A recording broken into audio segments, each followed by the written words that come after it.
Hello guys, I'd like to do a video very different to what I normally do. It's my first real video on guitars, and in this case it's my Jonny Greenwood RADIOHEAD tribute guitar, which I'd like to talk you through. So being a big fan of the band Radiohead during the 1990s, growing up, I always admired his guitar, Jonny Greenwood's guitar, which was a Fender Telecaster. I think it was a Plus model, which is a kind of a rare guitar now to get hold of. I think the prices have soared, and I always fancied one just like his. So I decided the only way I was going to get one was to build my own, or get some assistance building one anyway.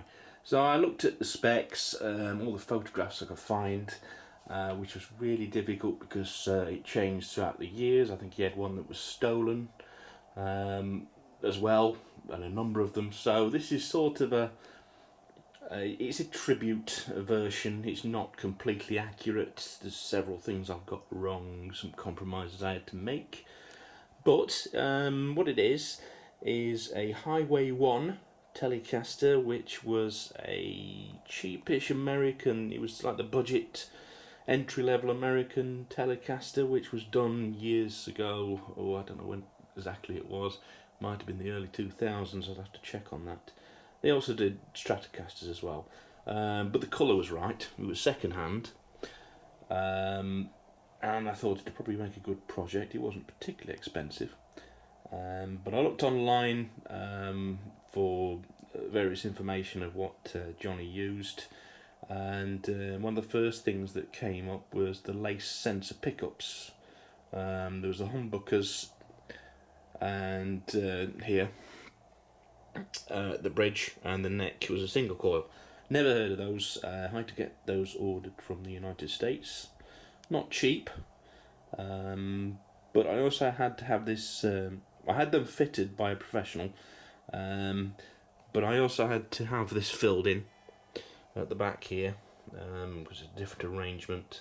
I had to source this bridge off of the internet. So it's also had a push fit. That's a kill switch there, which just cuts the sound when you press it. Again, my local guitar shop managed to fit that for me. And some of the stickers on there are quite unique. Looking at photographs, there's that Honda one, which I managed to source. I think it was on eBay. And the most difficult one was that sticker there, the Attack #1 sticker, which is a Japanese animation sticker. I had to actually Photoshop that myself. I don't know whether I quite got it right. I think the real one might be slightly smaller, but it was best I could do. I had to Photoshop it on the computer and print it on a photographic card.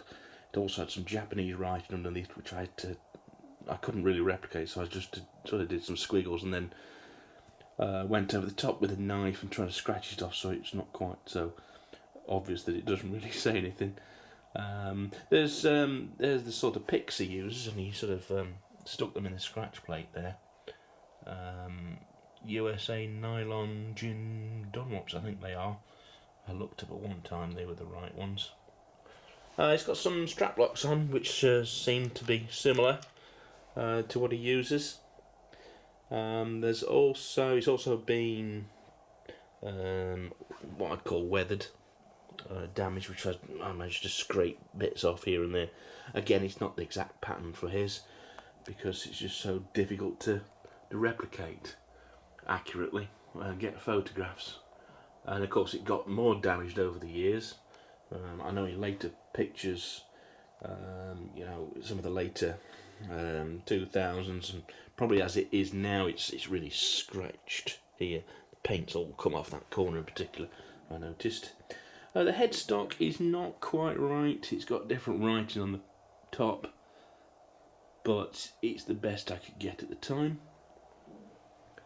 So the reason I'm uploading this video is I did one years and years ago when I first went on YouTube, and it was just a sort of flyby, bad quality shot of this guitar with some music off of YouTube on the background, but it got loads and loads of views, so I thought I'd better update it with a better video and tell you a little bit more about it. Talk on this one because there was no talking on the last one.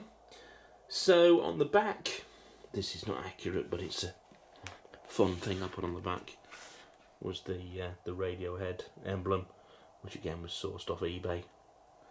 So hi to any Radiohead fans out there. I don't know whether many people have tried to do the same thing themselves, but it'd be cool to have a look if you've done a version.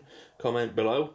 I would say subscribe to my channel, but this is only guitar Radiohead type video I've done, so there's probably not point in that. I usually do model making and things, which you maybe not be interested in. But thanks for looking at it. Comment below, and I might see you again sometime. Bye bye. P.S. If Jonny Greenwood ever happens to see this video on YouTube by any bizarre chance and he'd like to sign this for me, I don't know if we'd do it, but please contact me. That'd be great. Bye bye.